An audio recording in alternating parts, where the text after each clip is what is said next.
Si vous aimez cette vidéo, vous pouvez toujours la partager, commenter et liker, ainsi que vous abonner et faire un petit tour sur Utip. On passe à la vidéo. Ah, les lunes de Saturne, qu'en dire?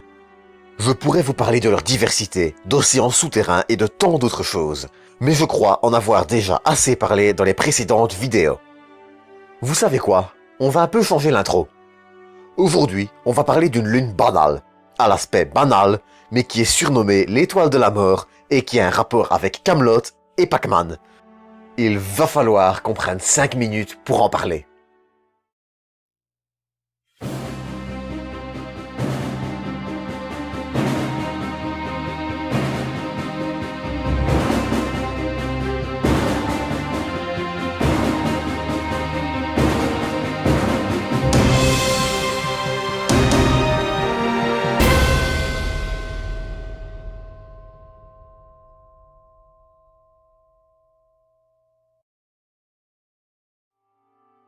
Vous commencez, je crois, à avoir l'habitude de la structure de ces petits épisodes lunaires.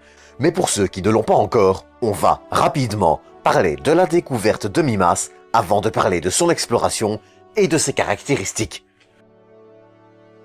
Mimas a été découverte le 17 septembre 1789 par l'astronome britannique William Herschel.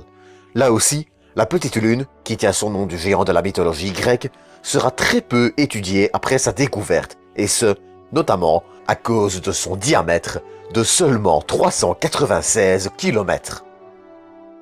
Mimas présente toujours la même face à Saturne, de façon assez similaire à notre Lune.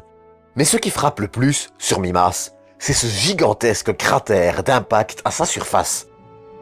La création de ce cratère, nommé Herschel en l'honneur du découvreur de la Lune, a bien manqué de totalement détruire la petite Lune. Des traces de fractures se retrouvent, en effet, sur sa face opposée, preuve que l'impact a été d'une violence inouïe.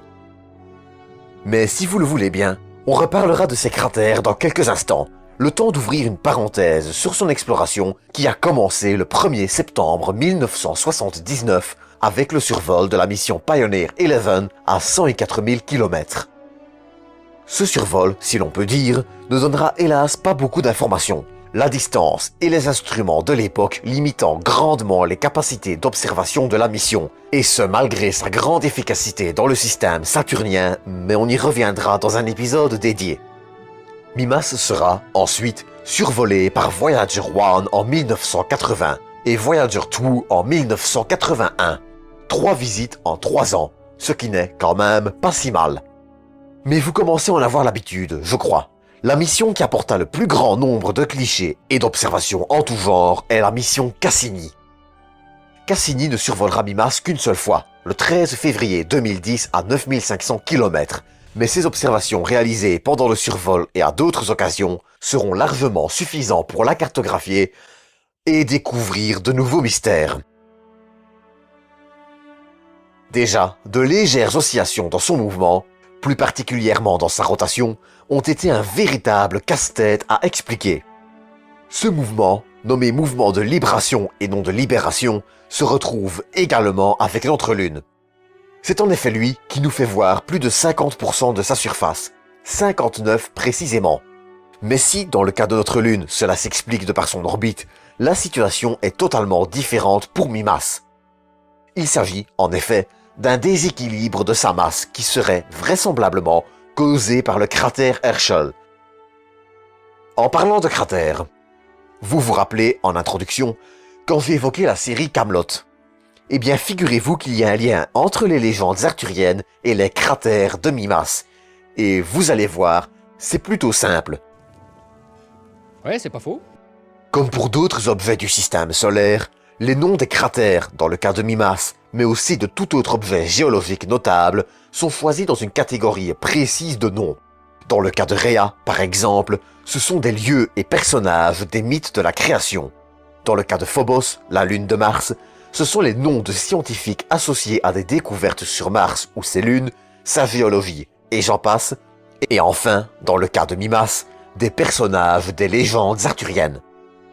Sur Mimas, vous verrez donc les cratères Morgane, Bors ou Bort, Gauvin, Guenièvre, Merlin, Uther, Galahad, Percival ou Perceval et j'en passe.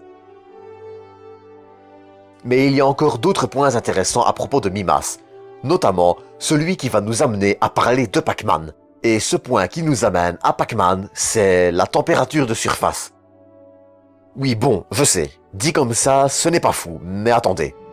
L'image que vous voyez, c'est la carte de la distribution de la chaleur telle qu'elle devrait être. Et ça, c'est la réalité. Et vous voyez le lien avec Pac-Man. Vous aimeriez sûrement que je vous parle de cet écart de température, ses causes, et j'en passe. Le problème, c'est que cela reste flou. Bien que des différences de conductivité thermique entre différents matériaux soient une explication privilégiée, il reste énormément de flou autour de ce phénomène. Énormément.